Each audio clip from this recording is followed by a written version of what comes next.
I've always been a very Orthodox Mormon, 4 or 5 generations back on both sides. My parents were very steeped in leadership, temple supervisors, bishoprics, ward and stake relief society presidents, and they're very affiliated with the Bruce R. and Amelia McConkie families. Amelia McConkie was Joseph Fielding Smith's daughter. I knew them fairly well because they used to sing my uncle's songs. I had a great uncle who was First Quorum of 70 down the Heartline. So we've always been very, very Orthodox. And of course, I went in a mission in the Central Atlantic states in which we led convert baptisms for the entire world in 1962. So when I came home, I was imbued with this missionary spirit, went into the CES program, loved every minute of it, and it kind of went from there. I went to Church College of New Zealand, where I taught junior high science and British Empire history, and then moved from there to the religion department, which I wished to do. So I wasn't one of these missionaries that had earrings in his ears 2 weeks after returning home. Took this rather seriously, and some good things happened to me in New Zealand, and William E. Barrett essentially hired me on the spot to be the Institute Director for Southern California at USC, or one of those institutes.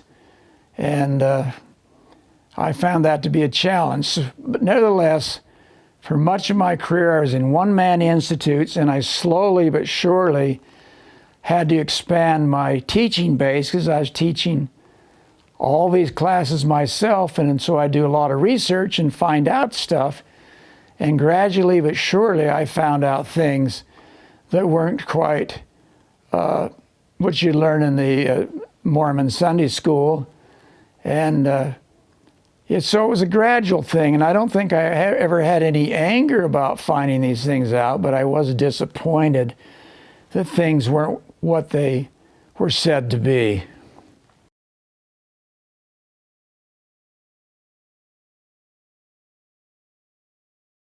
I discovered a variation of things, no particular order. When I did my PhD at BYU, I was regarded as half faculty, and they paid for my PhD work. That was in the early 70s. And one of my 4 focuses on the PhD was the history of religion in America. Well, I was a colonial historian, and I began to notice that the first 11 preachers in the Book of Mormon, that is from Enos through Alma 2, sounded awfully like what you would expect to hear if you went to a Second Great Awakening revival, both in terms of doctrines, in style, language, everything. Even King Benjamin's speech was a dead ringer for some of those individuals. So that was kind of a red flag, and I thought, why would this be so similar? But it was. I also made some discoveries that it wasn't quite. One of the big ones was that the 4 foundational visions. My insider's view was the first 4 chapters were insiders, were about the founding visions of Mormonism. That is the golden plate, golden pots, Moroni story, the witnesses of the Book of Mormon, the priesthood restoration, and the first vision. And I noticed they all had something in common, or I may not have been that impressed. And what they had in common is that they were quite secular in the way they were written up. And they all had this in common. They seemed to be more and more embellished as the story went on in each of those 4 visions. And they became more metaphysical, or more physical. They became more unique, and yes, they became more miraculous. That was a red flag. Had only one of those 4 been that way, I may not have done much with it. But that was a big deal to see that, and then to discover that they really didn't see these things physically, they perceived them. In that era, it was called second sight. It was a secular thing, and so it wasn't quite as impressive. What they said they experienced in the Kirtland Temple behind those veils, he says the eyes of their mind was open. Well, that's quite different than seeing you and me. And they led the people to believe that they were talking to Moses and Jesus and Elijah and what have you behind those pulpits. But I don't think there's anybody there. They perceived that they were there. So that wasn't quite as impressive as we had been led to believe. Same thing with the 76th section where we saw Jesus at the right hand of God. All of that came down that they're perceiving things. They're having a second sight. They're seeing something like a city through a mountain as you'd go into Las Vegas at night and can picture stuff. But they're not actually seeing physical beings or objects. So those 2 things, and just a gradual finding out about different problems. But those were 2 really big ones.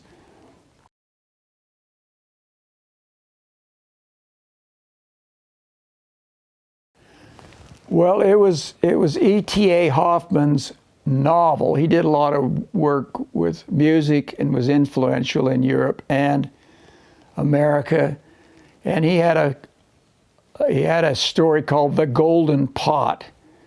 And it kind of equates with the golden plates. Now, some people don't see a lot of correlation there, but they have to have read the first 8 vigils or chapters of that story, and it's there. Those motifs are there in chronological order. This is what attracted me, and they were there to me in spades. And it just seems to me that the storyline was already in the environment. This Golden Pot novel came out in January of 1827, and the Smith family began to tell a very similar story in June of 1847. Not 47, 27. So it was already in the environment. That does not mean that that's the only place Joseph Smith had it. The story was in the environment. It was being told. The treasure motifs were there as well. And plus Joseph Smith's own personal experience. And you put those all together, and I think you've got at least a case that that story was available to him in some form. But I do not think it was the only source that he used to come up with this angel golden plate story.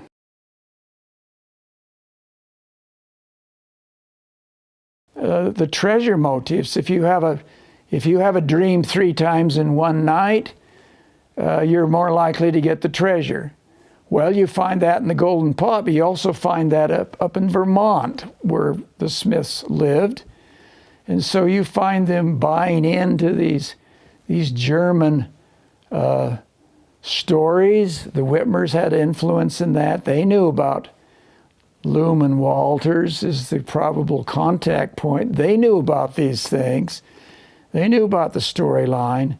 So in my book, Insider's View, Restoring Christ, Leaving Mormon Jesus for Gospels Jesus, I get more into that, and I go into more detail and more parallels.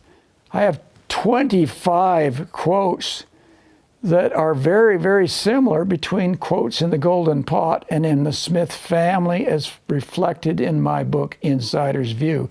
Then I have 50 more motives of the storyline. So I think there's something there for people who want to take a look.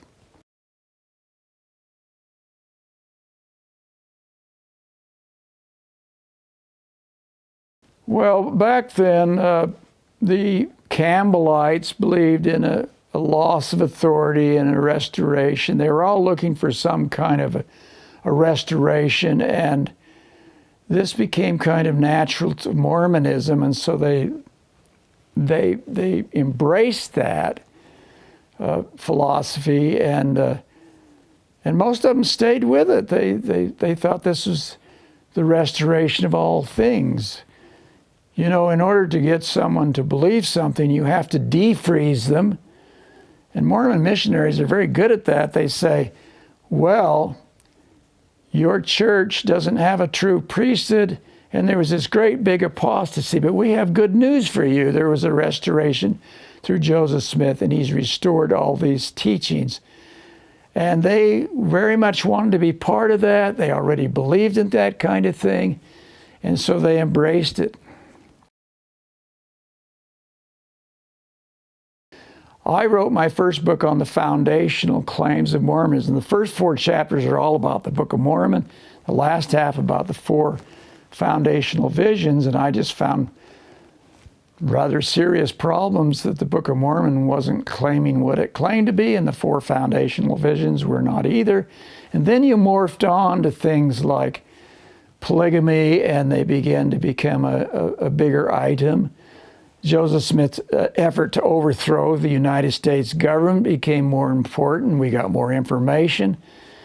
And by the way, those 2 chapters are state-of-the-art research in this last book, and I think that becomes important for understanding the Mormon Jesus and the revelations of Jesus as practiced by Joseph Smith, and they are quite problematic. Joseph Smith, the Mormon Jesus is quite radical, has a very different character, a very different personality, compared to the Jesus of the 4 Gospels. And that becomes rather stark and radically observable, especially in the Book of Mormon. Mormons like to say that they have a 5th gospel and have more information about Jesus, but he's a very different Jesus. And that's what we're talking about here. If Mormons want to remain in their faith and feel comfortable in it, I say fine, just upgrade your Jesus and go back to the 4 Gospels Jesus. When you read the 4 Gospels Jesus, he's more loving. I like his nature better, and you don't have a conflict of who you're going to worship. In the Mormon Jesus, you've got an Old Testament vindictive, harsh God thrown in with a lot of plagiarism in 3rd Nephi, especially where half the verses are right out of the Sermon on the Mount. And so you get a bifurcated Jesus. You get a very kindly, worshipful Jesus, and then you get this Old Testament Jesus. And I think that conflicts Mormons so that they don't really know who really Jesus is. They think he's both ways. That's why Russell Nelson could say in a general conference that Jesus is a conditional God. Now, I think that's confusing, and that contributes to a misunderstanding of the nature of Jesus Christ. And that's part of the problem.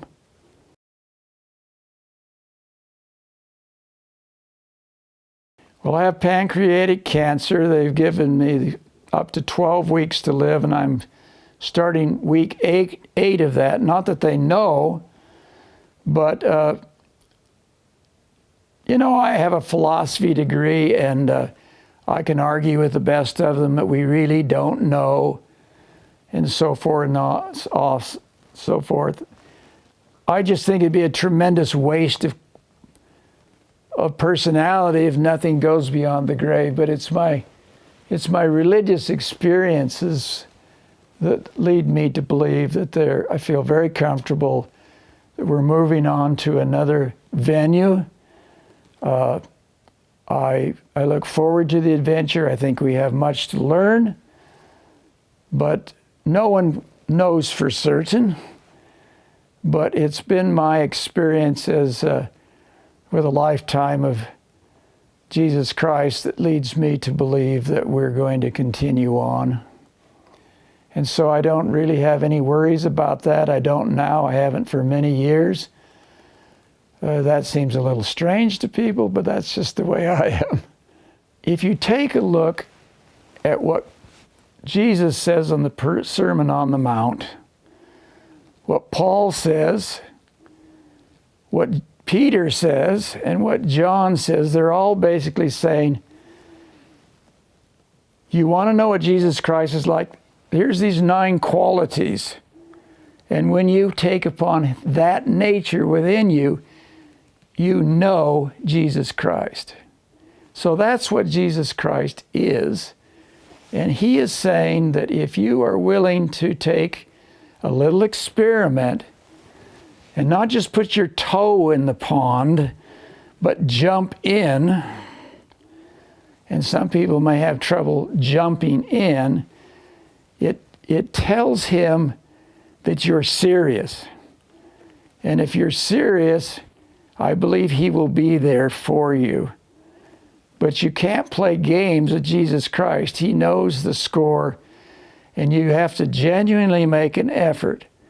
He does not believe that you can just know him by a feeling alone. He says over and over again, I'd like you to conduct an experiment. And if you will try this stuff, these 9 qualities, and get the weeds out of your path between me and yourself, and that means that you do, in good faith, you do a little reading in the 4 Gospels, you take it serious, you read what it says, you don't see him through any Mormon lens or general authority, and you're willing to jump in. It's like that judge in the parable where this woman comes to him and says to him, I'd like this gift, and he doesn't pay any attention to her because she's not serious.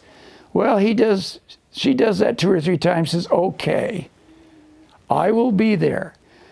And if you are willing to make an experiment and take upon yourself this divine nature, I will be there for you. And here's 4 ways I'll be there for you. You will feel my peace. You'll receive my spirit always. You will receive my peace, which goes beyond all understanding. You will see. My words will come back to you in the very time of your need, in time of temptation, and I will walk with you and guide you and direct you, and you will feel my presence in your life. All I can say is that there's been an inner joy ever since I have done that and tried that experiment. Jesus never says you can know him by a religious feeling alone. And Mormonism is really high on that Moroni 10:4, you can know everything and anything by that feeling. And that is a serious, serious problem that can get you in all kinds of historical difficulties, and has. But that's their main linchpin. It's problematic, but you have to be willing to clear the path out. You must be willing to make an effort. And I think that that's why I believe what I have. There's an inner joy. Can you get along without God in this life? Oh, yes, you can. But you can have Jesus says, I came to have a more abundant life. He doesn't want your life centered around a ward house or a ward building or a church. He wants you to have an abundant, normal, actual life, and this will do it.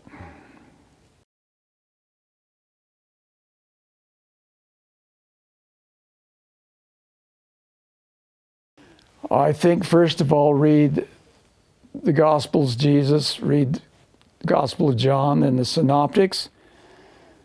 Make an effort to get rid of the weeds between the paths of you and agnosticism.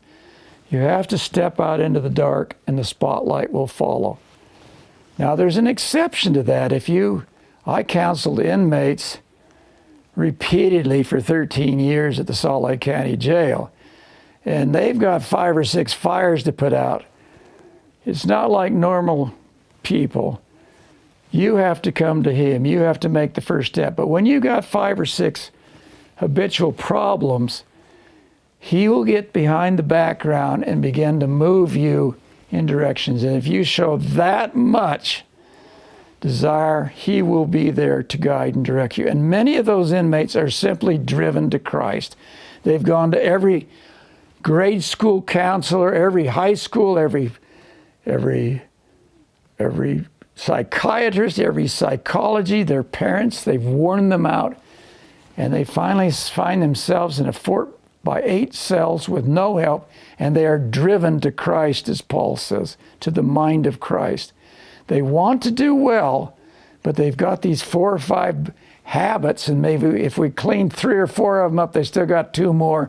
That's why the recidivism rate is so great.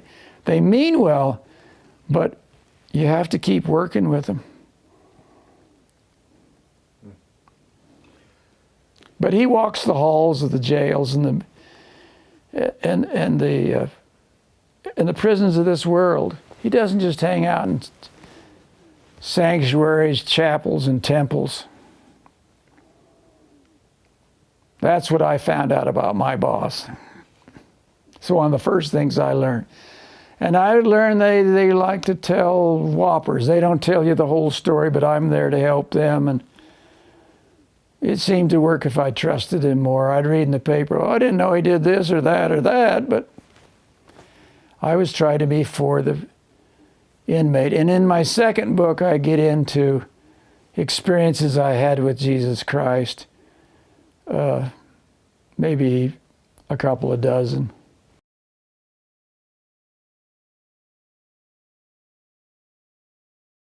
"65 to 70% get so burned when they find out Mormonism isn't what it claims to be that they throw the baby out with the bathwater."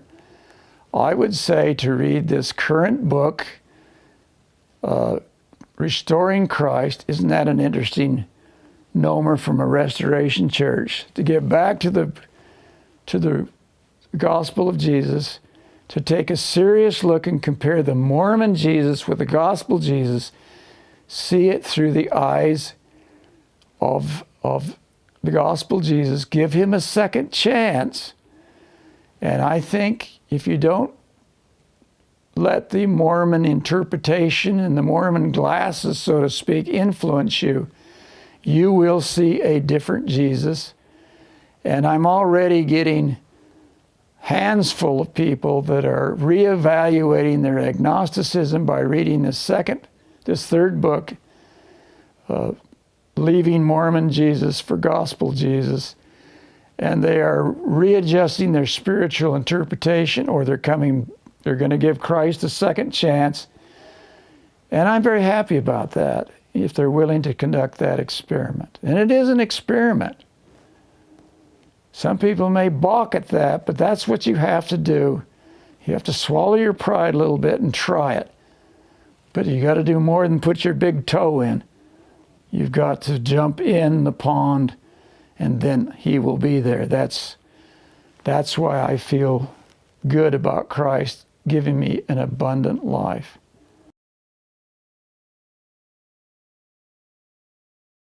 The most right thing about Mormonism is it is a way of life. It's a cradle-to-grave thing.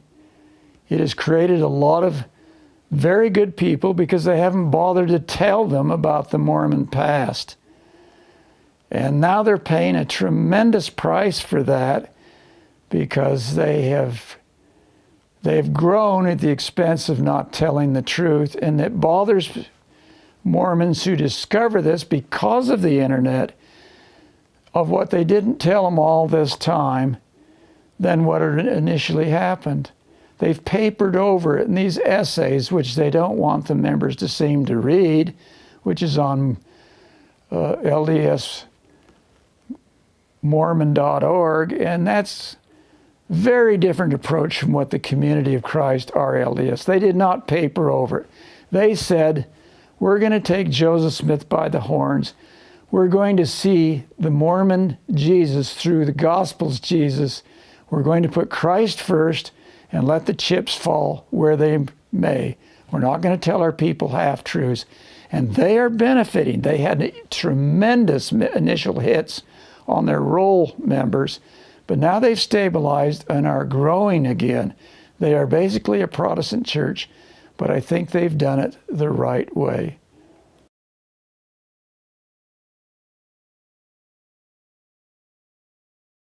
Well, they're a much bigger church than the Community of Christ. They have much more money and much more influence. But I've always said the same thing from my first interview.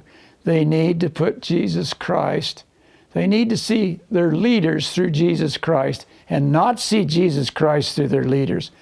When they do that, they begin to see the real Jesus, and they begin to not noisily broadcast that, but to quietly move in the direction of Jesus Christ.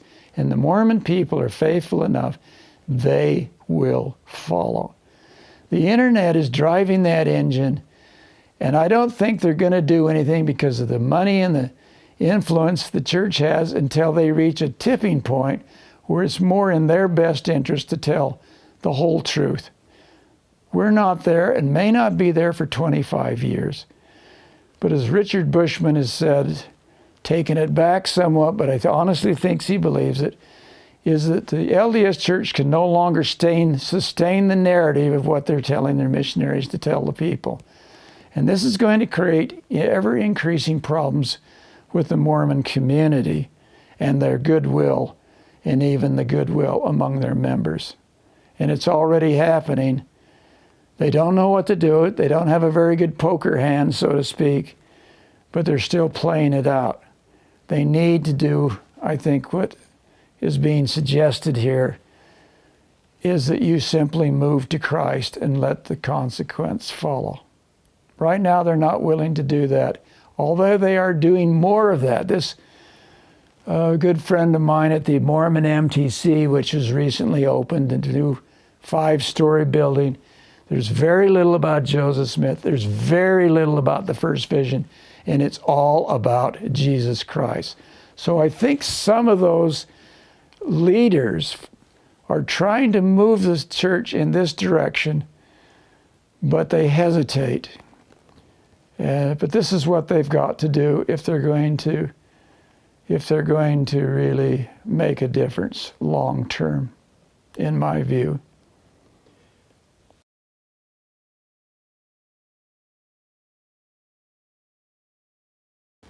When I went over to Japanese shrines, the guide had a big pinwheel, a circle of life, and the guide starts explaining it, and my gosh, it's the born-again experience of Christianity. It's the enlightenments, the Four Noble Paths, the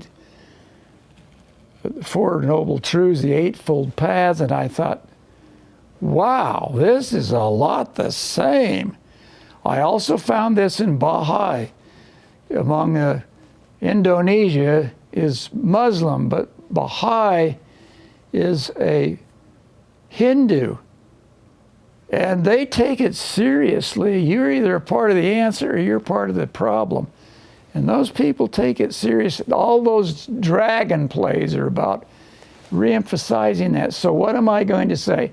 Okay, this is me speaking. The right-wing Christianity likes to say Jesus talks more about going to hell than anyone. I have a more liberal, graceful view on his part. It seems to me, and this is me, and it's not my call, it's his, but if you take upon yourself the 9 qualities of Jesus Christ, then in one sense or another, you are taking upon yourself the divine nature. And I like to think that he's going to be generous in his grace with these people. And I don't know that that's his call, but that's what I think, and that's what I hope. And we'll see if it happens. My gosh, if you become a little Christ, yeah, I think you're doing it the hard way, because he's absolutely promised that his way is the right way. I'll give you my spirit. I'll give you my peace. I will bring things to you, remember, in the hour of your temptation, and I will walk with you, and I will give you that abundant life. That's why I'm a Christian.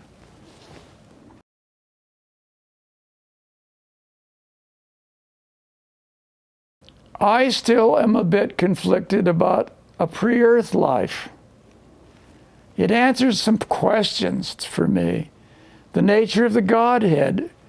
The Old Testament, they believed in one God, but they didn't refine it into Trinitarianism and all this. And I see conflicting views in the New Testament. Some of them say they don't. I still do.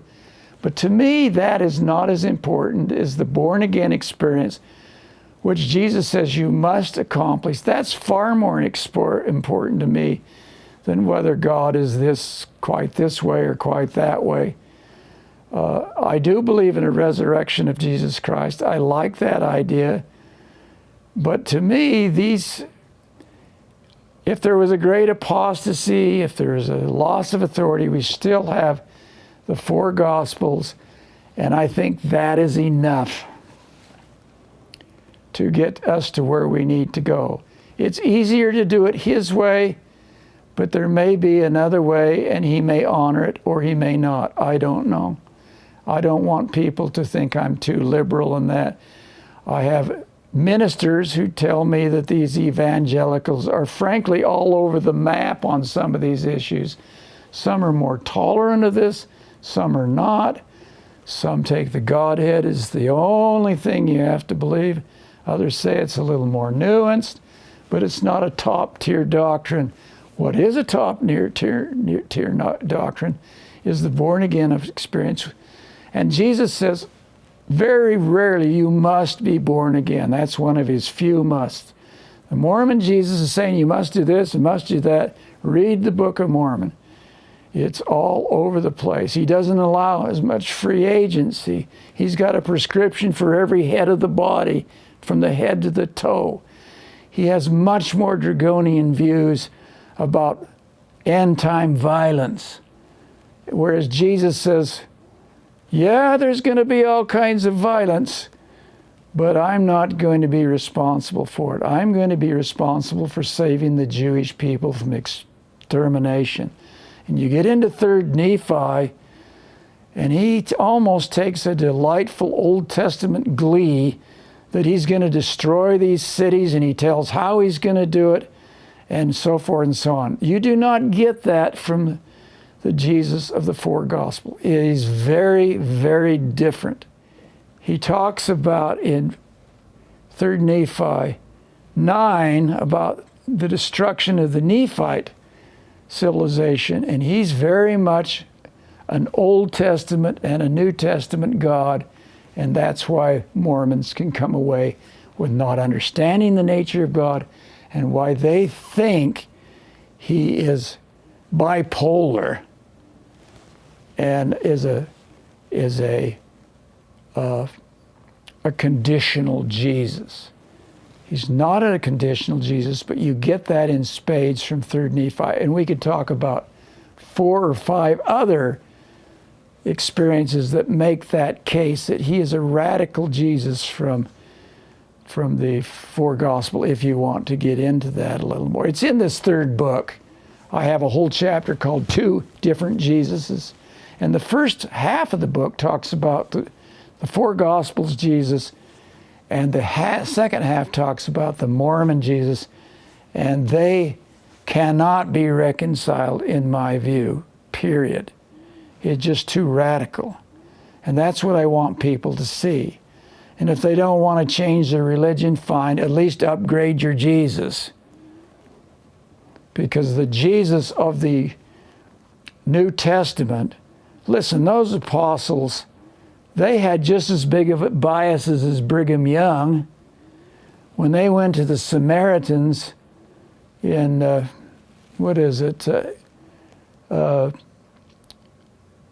Samaritans in Acts 8, They hated the Samaritans. Jesus sent them out of town to buy supplies because he knew that they couldn't handle it. So he goes in and talks to a woman by the well. He treats her far better than she expects.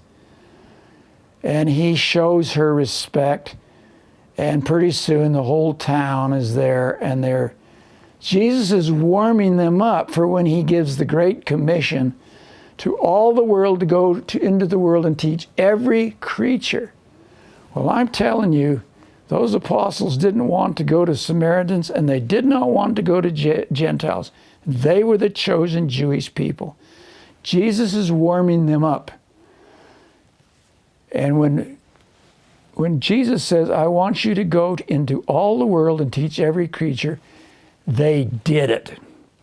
And Philip, one of the apostles, went specifically to the Samaritans who he did not like. And he taught them the gospel of Jesus Christ. And the first black people that joined the church were in Niger in about 38 AD, very early on. Peter did not want to take the Gospels to the Gentiles in Acts 10. And you remember the little experiment where Peter receives a revelation from Jesus, and he shows him a lot of unclean animals, hooved animals in a sheet. And he asked Peter, what do you see? I see a lot of unclean animals, Lord. He says, suppose I called them clean. Then they would be clean. A couple of days later, Cornelius comes and says, I've been sent here as an emissary of the Holy Ghost to receive this message. And Peter connects the dots. And he says something astonishing. God is no respecter of person. I have just learned that. They have as much right to this as anyone else. So Jesus includes, the Mormon Jesus tends to exclude. And now let's move that story to Brigham Young, who is a racist. He calls them niggers in his correspondence. He does not like them. And Jesus, why doesn't Brigham Young get a revelation that Peter and Philip received? He does not. And he does not take that gospel to those certain races, not for his own lifetime, but for the next 10 church presidents until 1978. And so when Heber C. Spencer W. Kimball, who is that 11th president, says, why didn't they get it sooner? He says, I don't know why. Well, there's a real disconnect there, isn't there? On the one hand, Jesus solved the bias by talking to his apostles, go ye into all the creatures, and they did it. In the Mormon Jesus, they stonewall. They don't take it. He's tardy. He's reluctant, and it reveals his character and his personality, and it's not very good. So there's another major difference as to why you get a different character, a different Jesus, his personality. And I think one reason you get the reluctant Jesus in Book of Mormon is because black is not beautiful in the Book of Mormon. It's white and delightsome all the way, and they've received a sore curse of a black skin. And I think that's an ongoing problem with Mormon racism. It's embedded directly into the Mormon Jesus. They cannot run away with it. It's a standard work. And we could talk about a dozen of those kind of issues. So we've talked about 4 or 5 of them already in a superficial way.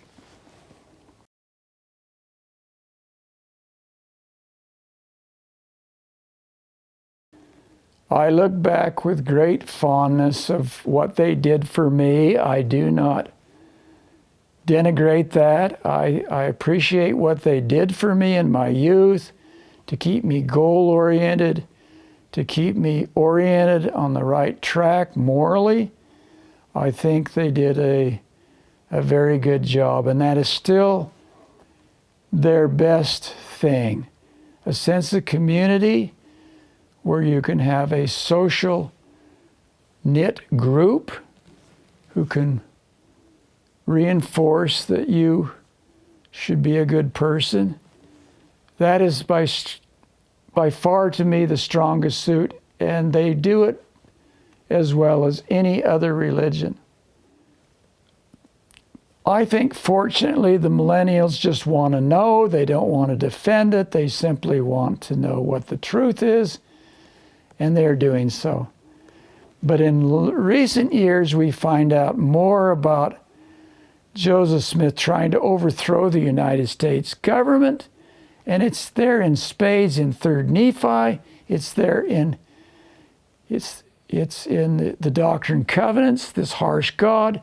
It's in 3rd Nephi when he virtually destroys the Nephite civilization.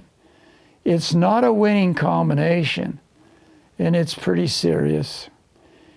He's a radically different Jesus, and people that don't see that refuse to take a serious look.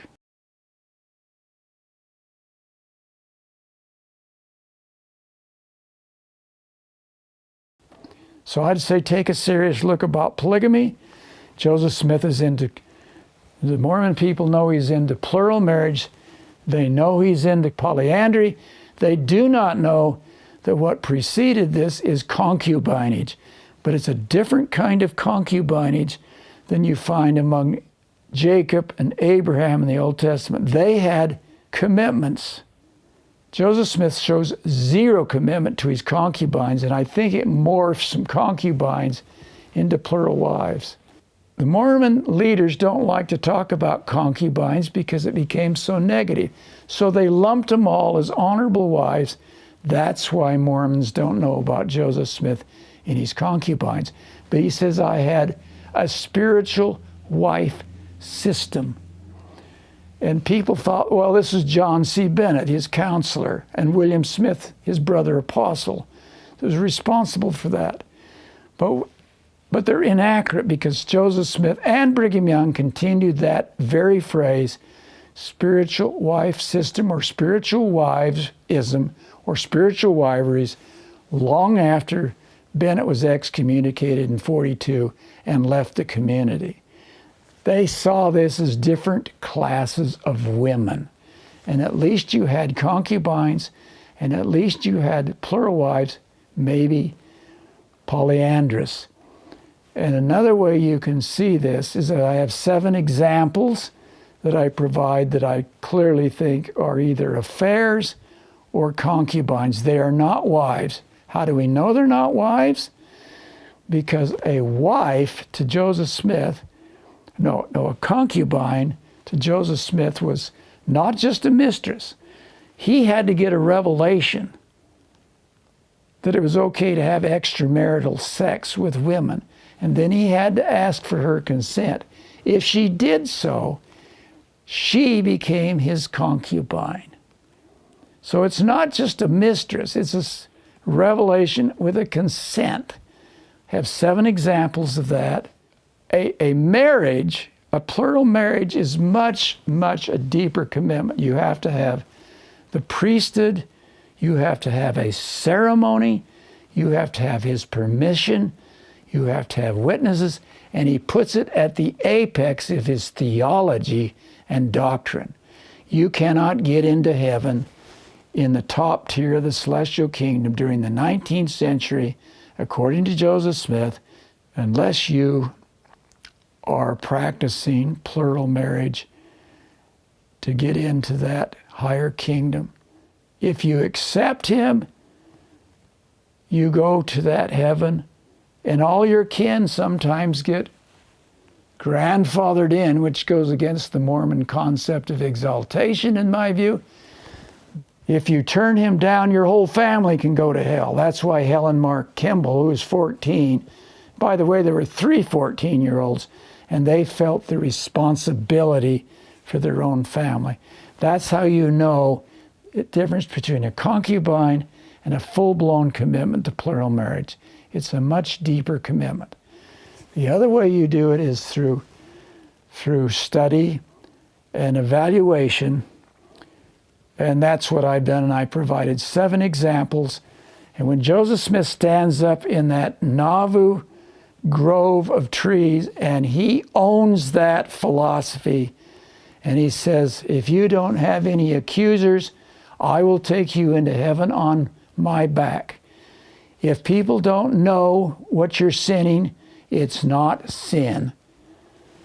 Mormon people would turn over in their graves and wipe their foreheads about that today, but some of them seem to give him a pass, like he's a special case. But he is simply saying that I don't believe that what people call sin is sin. It's out in the public sermons, and he says, if you will not accuse me, I will not accuse you, and we'll all go to heaven on my back. But I'm going to break sin down, and this stuff is not sin. So when these cases begin to bubble up in the Nauvoo City Council, they excommunicate quite a few people for practicing this philosophy, this spiritual wife system. But you know who's not on the list? Joseph Smith and the Smith family members who are imbibing in this, such as William Smith. John C. Bennett gets thrown under the bus, and a dozen others. He bought and owned that philosophy. So there's 2 ways to make the case of what he's doing. Now, if you switch to what he's doing, what is in 3rd Nephi in spades, 16, 20, 21, Mormon 5, he believes that this land belongs to Whitey, Johnny Gentile. And the only way he can be spared is if he accepts and joins with the Lamanite people, which the flyleaf of the Book of Mormon says is written for a remnant of those people. And yet today we can't find any true Lamanites. They don't even know who they are. The church calls them the people of Lehi. But this is who the book is written for, so that they can repent, and we don't know who they are. It's a serious problem. Or the Hebrew Bible or the New Testament that says that polygamy is required. He never commanded a king or a prophet to ever practice concubinage, polygamy, or polyandry. Joseph goes on, nor is it in the Book of Mormon. So where is it at? It's in Smith's section 132.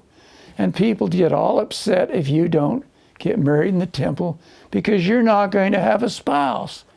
Why do we believe him? Why did I not see this as an institute director for the church for 34 years? But you hear people just are terribly upset because you're not going to be with your family. Well, I talk to a lot of ministers, and they believe they're going to be with their families. They just don't know the nature of that relationship. But why Mormons believe that you have to be in that condition to have a family in the next world boggles my mind. In fact, Jesus and Paul and the Old Testament say you don't even have to be married, period, to go to the city of God.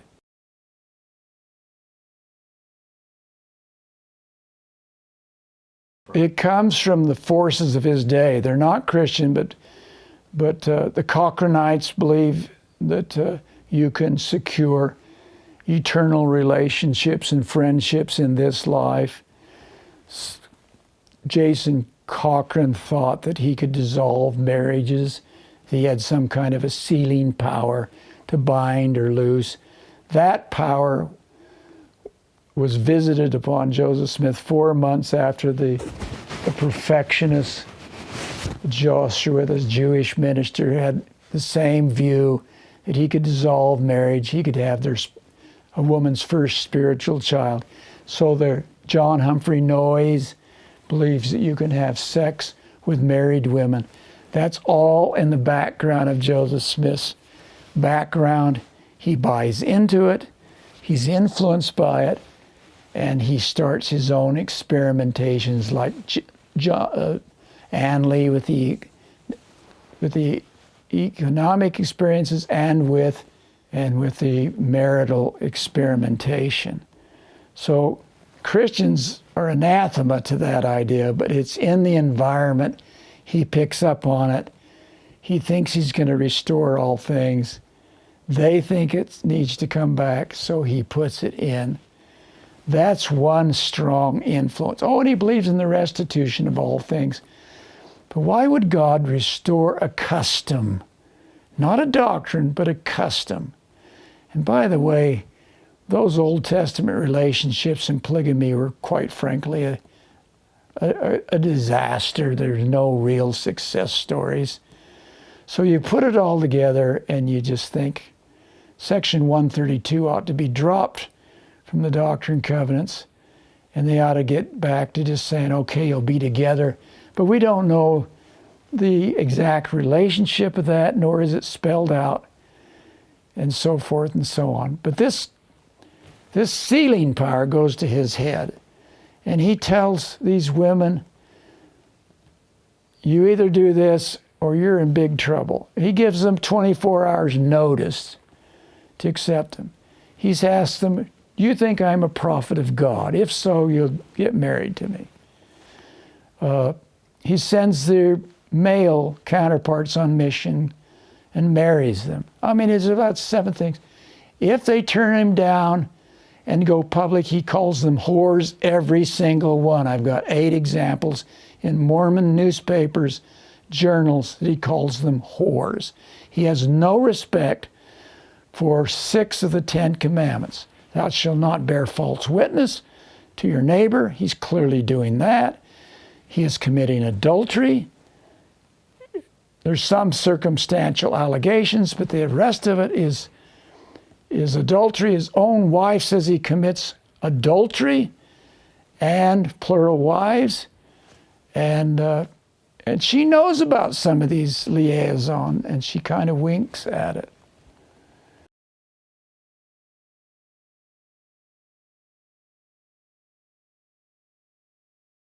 In 2015, the church actually released the actual minutes of the Council of 50 in Nauvoo, Illinois. 17 meetings. Joseph appointed 50 men, 50 cells, and these men were to help him overthrow the United States government. And they believed it would happen in a very short years.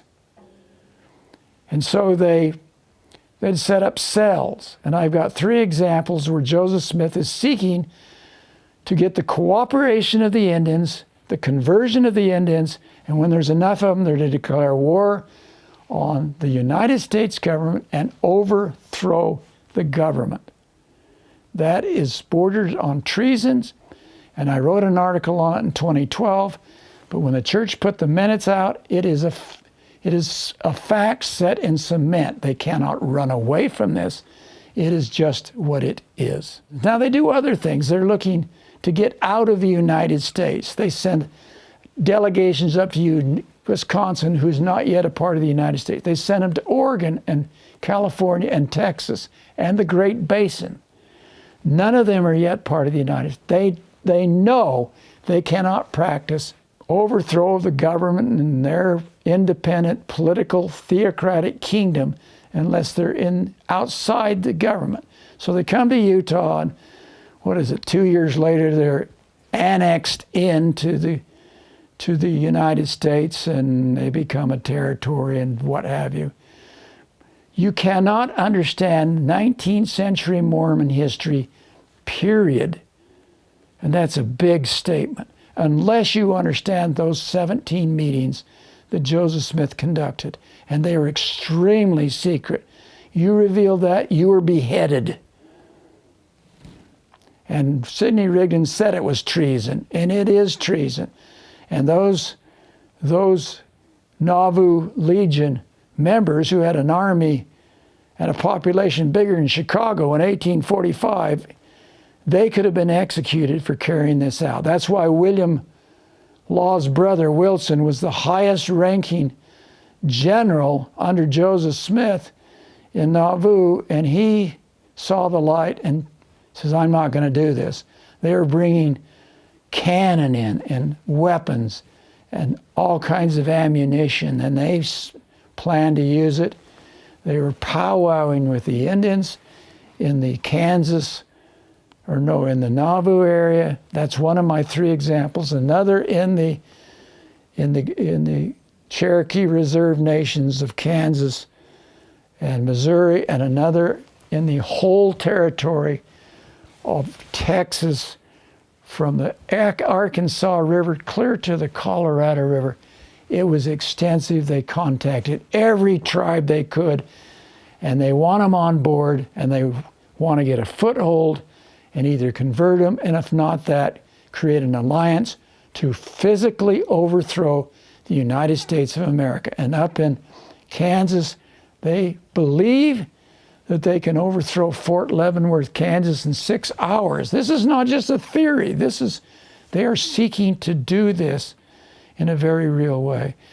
You have to read the chapter on, did Joseph Smith commit treason in his quest for political empire in 1844, but it's there in spades. It's a cutting edge piece of research, as is the concubine polygamy, polyandry, and it's dynamite. It's what's new. And you don't come away all excited about the Mormon Jesus. He's very, very different. And people that refuse to see that have their heads in the sand in a major, major way.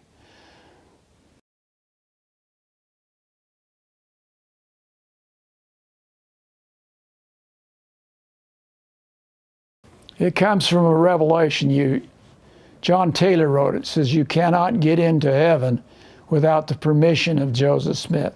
Brigham Young not only made chronicles that Joseph Smith was made king of the earth and a god, but he had to say who got in. In fact, he went so far as to say that Joseph Smith is the God of the spirit world. You will not get out of it into the celestial kingdom without his permission. And then section 135 just plainly says, you don't get in without Joseph's permission. So it was a little bit of a development, but very much believed by the Mormon people. They used to call Joseph Smith our prophet, seer, revelator, and God. And this is what's upset William and Jane Law. They did not like this kingdom within the United States government. They did not like the immoral proposals to his own wife and others. And they did not like his murdering his enemies, which he went after Emma. He went after Boggs. Smith believed that if you were innocent blood, it was okay to take him out. That's the whole basis of the Mountain Meadows Massacre. And John Taylor goes out of his way in section 135 to say 5 times that Joseph and Hiram Smith were innocent blood. They were not guilty blood like Boggs, who interfered and kicked the Mormons out of Missouri. Smith held that grudge, and he sent Orrin Porter Rockwell to take him out. He failed. And then he hired Joseph Jackson to do the job. But he kept encouraging Jackson to take him out. Why? Because he's not innocent blood, and he did it like the calm as if you're going to go buy an ice cream cone.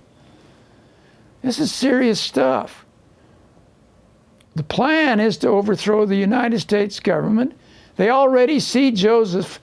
They're running him for president. They already see him as going to win the election, which was announced in March of 45 back in those days, and pro tem of the world government. They're very ambitious. They send a great big letter to Queen Victoria and all the heads of Europe saying, there's only one standard, one kingdom, And you would do well to come over here and join it, because you are in a bogus kingdom. They're very, very bold. You cannot understand what happened in the Great Basin Kingdom in the 19th century unless you understand this backdrop. And in parts of that history, the Council of 50 was a ghost government, and they ratified every piece of legislation that the elected officials, which is a one-party system, put through the Utah territory of Deseret. It's that integral into understanding Mormon politics. Polygamy is the face of it, but it's this political kingdom within the theocratic political kingdom started by Joseph Smith is to what the federal government is really against. If you don't understand that, you don't understand Mormon history in the 19th century, period.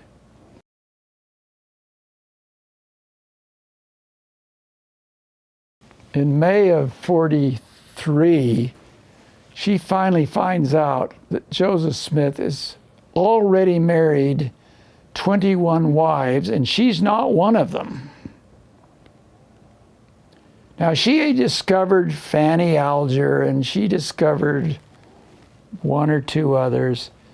So if she knew about it, she forgave him or put it on the back burner. But she didn't know, nor did William Law know until May of 1843.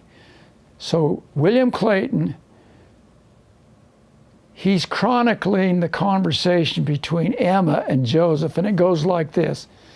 Joseph, if you can have all these wives, I at least want a substitute, because you're gone with him day and night. He marries these 30, 40 women in 18 months. You have to be pretty charisma to do that, and you have to know a lot of women. He pulls it off. Emma says it's not a marriage swap. Get that out of your mind. It's a substitute sex partner. And she's saying to Joseph Smith, and William Clayton, his chief scribe, has written it down in the William Clayton papers, which they have not released. I expect them to release it. It's 4 volumes on the subject. He's the backbone of Nauvoo history. There's another volume in Utah and another volume in his family, but those 3.5 volumes are extremely important. They don't want to release it, but it's in there. And basically it goes like this. If you can do it, I can do it. And I want your counselor, William Law, because he's such a cute little man. If you read section 132, verse 51 and 54, it's addressing this subject. And Joseph, God supposedly makes Joseph and Emma an offer, revelation, that it's okay with them if Emma goes through with this substitute sex partner to placate Joseph, to let him have free access to his 7 women that are living in the mansion house now, which is kind of a hotel house, if she'll treat them well and leave them alone. That's the arrangement offer. Well, they try it out on the laws, and they said, no way. So then Joseph comes back, and you can read it in verses 52, 53, and 54. Oh, I was just testing you like Abraham. But Emma, you are not to do this, and if you do, you will be destroyed. And she clearly took that to mean she would be killed. Just like Boggs had an attempt on his life, and other people. And that's the Mountain Meadow Massacre. They're not innocent blood. Before that, it was the Danites. But this is what's driving this engine, and it goes to his head. And he tells them, I can do anything I want. When he approaches Nancy Rigdon, he has a little different take on it. She's one of his 7 concubines, whatever. And he says to her, look, I'm really smitten with you. This is the first counselor, Sidney Rigdon's wife. daughter. And he says to her, he says, look, I'll take you in any way, shape, or form.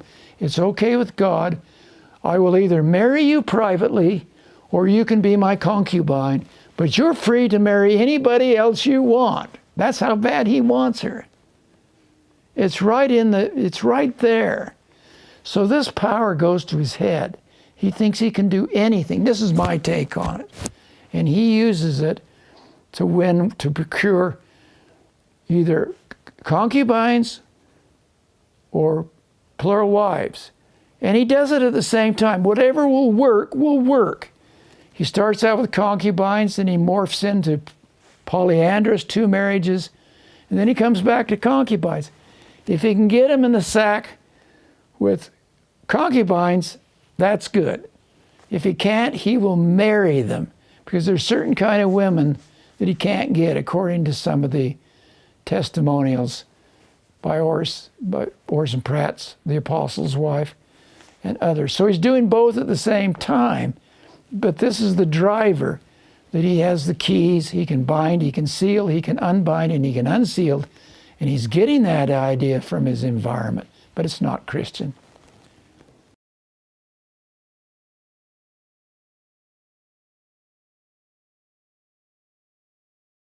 I would call it fabulous week for the following 2-3 reasons. We planned this 8 months ago, and I didn't know if I was going to make it because I'm in the last throes here, doing as well as I can. But 3 things happened up there that put a big smile on my face. The first was that my family has differences in politics, current politics. We also have different in religious views, but I can honestly say that love has transcended that. They're mature enough, and that makes this grandfather very, very happy. I have no complaints about it. The second thing is that I got to talk during that week to every single one of my children, at least twice. It was a love fest, frankly, and I got to find out where they're at, where they're going, and I felt extremely good about all of them, 27 of us up there in a big log cabin. And some families don't even speak to each other, as you know. I haven't talked to the sister for 3 years, all that. None of that. And what I saw when we went to the beach 2 days is that my 4 children, the grandchildren helped each of the 4 children blow up rafts and not be irritated. They had enough outdoorsy that they didn't feel. But I felt extremely good about that. It's like they liked each other and they were a family. So I call it an awesome week. And I came away thinking, I can give a good report to my first wife in every way, shape, or form. And so I call it a fabulous week.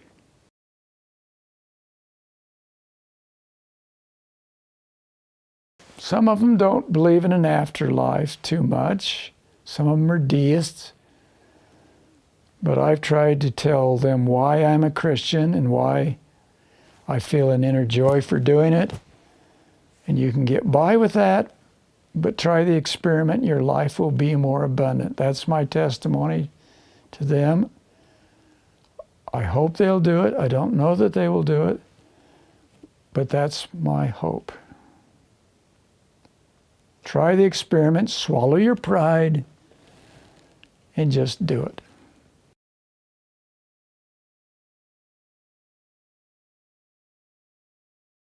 Well, you can rationalize it away. I'm not going to rationalize it away, but many of them just dip their toe in and say, well, it didn't work. You have to jump in. You have to take the experiment seriously. And then when you take a step in the dark, the spotlight follows. That's the best way I know how to explain it. And it doesn't work for a majority of people. They've been burned and they've thrown the baby out with the bathwater. I have no desire to save the Mormon Jesus. I do think it's worth taking a second look at the Jesus of the Gospels. And we're getting some success. We may have hit a raw nerve. It'll take about a year for this last book to make that determination. And I expect mixed results. I don't expect some panacea where, oh, gee, everybody's turning. But some people say, well, it's caused me to reevaluate my spirituality, not necessarily Christ. But to me, that's a good thing. So, yeah. So my 3 books, the first book was a popular bestseller, and it unfroze people from the Mormon way of thinking, as we mentioned at the outset, that you have to unfreeze people before you can refreeze them in your model. And Mormonism does that by saying, no priesthood apostasy, but the good news is that Smith restored it. That is following that process to a T. And I've done that with my book. I'm saying, no, I've unfrozen you from Mormonism, for those of you who are willing to listen.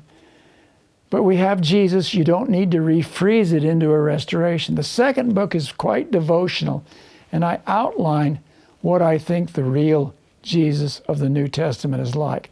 And the third book, Restoring Christ, leaving Mormon Jesus for gospel Jesus, is to get people, that 65, 70% who threw everything out because they've been burned terribly, to at least take a second of the look, a serious look at the gospel Jesus. There are many who will not, but some are doing so, and in a year we'll know if that has hit a raw nerve. I hope it has, but I have no way of knowing. So those 3, I got to the point that, well, I can denigrate Mormonism, but I've moved on from that. I want more. I want them to take a second serious look at the Jesus of the Gospels. And we'll find out to what degree that occurs.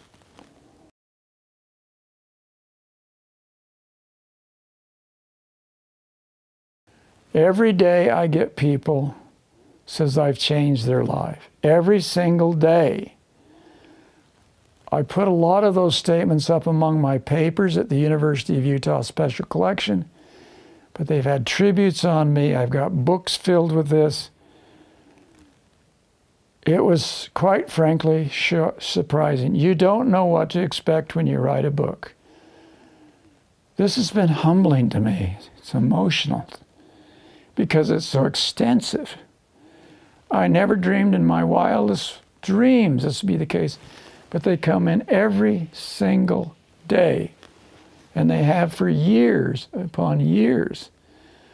So you gotta gather up the emails, you gather up the snail mails, you gather up the tribute statements and the social media, and we're talking into the thousands here.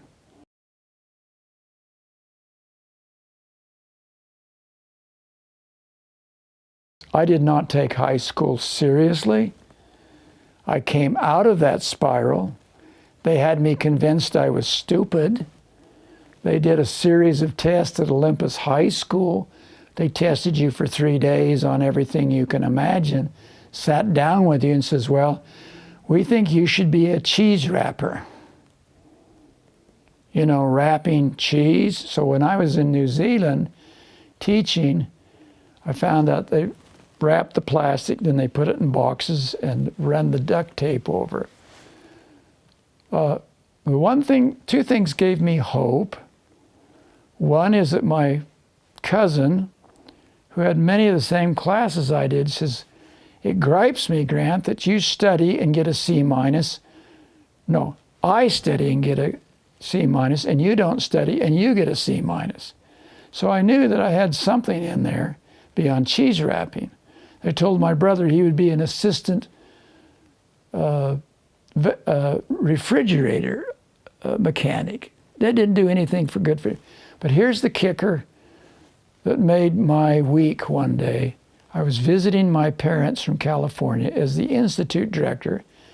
I was just finishing up my PhD in ancient American colonial and American history. And the people on the other end were from Olympus High School following up on the tests that were made as a high school freshman. And they said, we were just wondering how Grant turned out. And my mother got to say, he's just finishing up his PhD in American history. And there's this long pause on the other end of the phone. He says, we're finding that those tests had almost no correlation between success and our tests.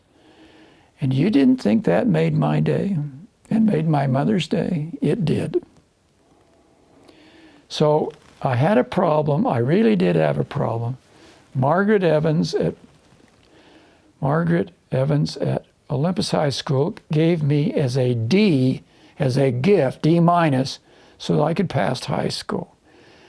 But I persisted and I overcame it, and I have become a pretty good writer.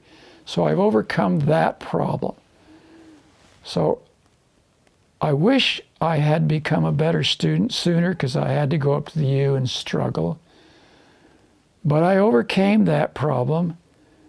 If I had another thing to name, it would probably be just to take it a little more serious. My uncle used to say, life is so serious, you can't take it too seriously. I did not do that. I made a mistake. But I did take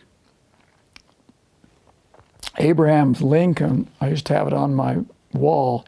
He says, I will prepare now and take my chances when the opportunity arrives. So I took tough classes at college, and that has paid off for me.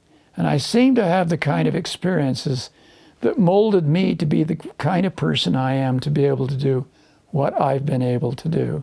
At least that's my take on it.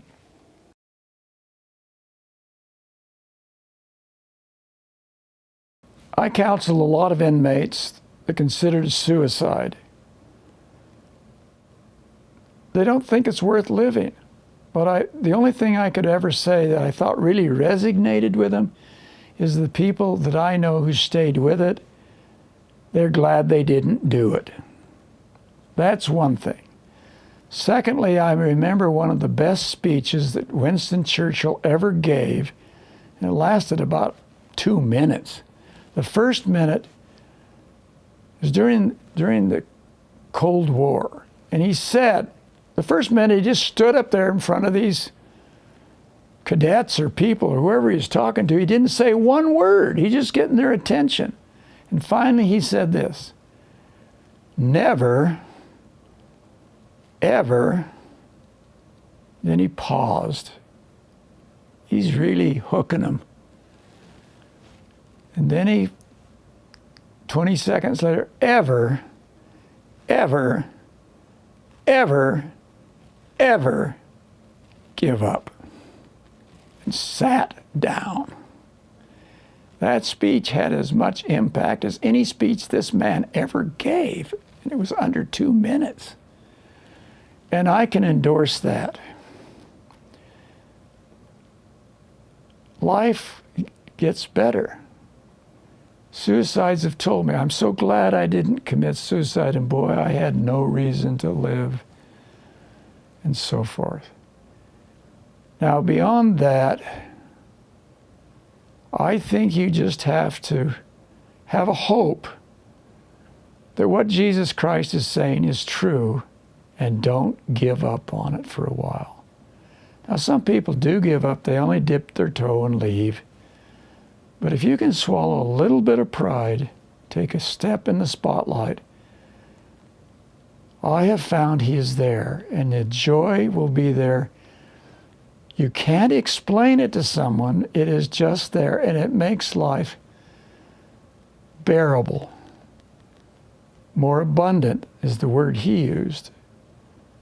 And I think it's true, and that's why I am hopeful going forward. Whereas if I wear my philosophy hat, we don't know. I have friends who say it's all going dark. And if it goes dark, then I won't know either way, will I? If something happens, I will be joyous. That's the philosophy hat. The religious hat, I've had enough experiences with Him one experience that goes beyond the regular feeling, dream, vision thing, and that has helped anchor me. But more important is what I'm saying. So just stay with it. Don't give up. I could tell a story of an inmate that's at the last of the second book. This man had spent most of his time in a lockup. His mother was blind and had 8 different foster children, of which he is one. He'd run away from home numerous times, was in foster homes. He had 6 or 8 bad habits. You and I might have 1 or 2. That's a big difference. They'd gone through the juvie system, all the counseling, and yet it didn't take. So there they are in lockup. So I go to help him. We spend 9 months on this guy. We put out 3 or 4 of his 6 fires. Get him a job as a short order cook. He's back 3 months later. Not a success story. He doesn't want to look me up because he's embarrassed that he disappointed me, God, and himself. But he actually got to the point where he believed in himself, but didn't want to talk about it. I found him in the jail one day, and he says, I just can't do this. I put my arm around him. I says, I've observed my boss. I said, we'll start over again. And he said to me, we'll start over again? And he wept. See, I'd learned something from Jesus. He does walk the halls and the prisons of this world. He knows exactly what he's doing with those kind of people. And they seek the mind of Christ because they have nowhere else to go. The parents have thrown in the towel. So you stay with it. And then I said this little speech, and that's how I closed book 2, The Incomparable Jesus. I says, you know, the marvelous thing about Jesus, you don't have to win the gold, silver, or bronze medal. You don't have to be one of the first million across the line, the finish line. But what you do have to do, you have to cross the finish line. And in your case, I think you're going to cross it crawling in the dirt on your hands and knees. But he will say to you when you do, my good and faithful servant, enter into the rest of the Lord. And I believe that. So don't ever give up. You're going to have some very bad days. We all have. It's part of the territory. But it's worth it. In 2 months, I'm not going to have this Treblinka World War II body. I'm not going to be a little yellow old man because it's rubbing up against the liver.